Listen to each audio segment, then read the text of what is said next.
Now let's talk about the American economy. There are fresh fears of a recession there. America's fight against inflation has stalled, and that's raising concerns here in India as well. So what really is happening? Let me explain. Since last year, the US Federal Reserve has been on a mission. It's also called the Fed. This is the Central Bank of America, the Federal Reserve or the Fed. Now, they've been trying to cool the American economy and contain the high inflation. So far, the Fed has not made any meaningful progress. Fresh data came out this week. Prices of many essentials are still high. Americans are still shelling out more money for refueling their cars, for buying homes, dining out, and buying clothes. And that is not good news for the Federal Reserve. So it has resolved to keep fighting.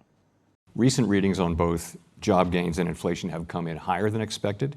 Reducing rates too soon or too much could result in a reversal of the progress we've seen on inflation. So the Fed won't be cutting interest rates. And this has had a trickle-down effect. The European Central Bank has followed suit. The Governing Council decided today to keep the three key ECB interest rates unchanged. The incoming information has broadly confirmed our previous assessment of the medium-term inflation outlook.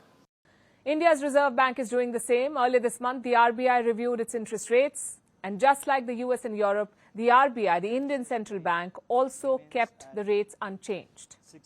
In January and February, inflation in India hovered around 5%.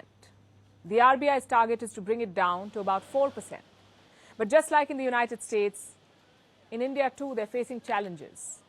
In its recent review, the RBI identified oil prices, geopolitical tensions, and volatility in financial markets as potential risks, as the problem areas. India's top banker Uday Kotak gave his own assessment. He says the Fed's decision, the American Central Bank's decision, combined with rising oil prices the world over and China's lack of growth, are all troubling signs. In his opinion, interest rates will remain high in India. And everyone should, and I'm quoting, get ready for global turbulence. Now, inflation still remains a worry for central banks. If inflation remains high, central banks typically use interest rates to contain the rising prices of goods. What they do is they make loans more expensive. When the cost of borrowing is high, when a loan is more expensive, people and businesses will spend less money. That's what usually happens. When interest rates are high, buying homes and cars becomes expensive and businesses refrain from expansion. So overall, this has a cooling effect on the economy, since people are buying less and factories are churning out fewer goods.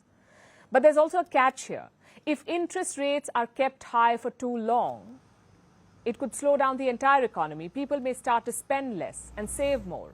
Businesses may start incurring losses due to a decline in orders, and this might force them to cut jobs. So an extreme of either is problematic, and central banks have to walk a fine line. But if inflation remains as stubborn as it is right now, they don't really have a choice. Central banks may be forced to keep interest rates steady, or worse, they could hike them again. And that is what is worrying economists in the US. They think the Fed may induce a recession just to bring inflation under control. If this happens, the overall confidence in the global economy may shift, because growth depends on not just policies. It also depends on the general sentiment among business owners, among investors, stock markets, even among common people. If everyone starts feeling it, if everyone starts feeling that there is a recession, it tends to reflect in the numbers. America's extended battle against inflation does not inspire confidence.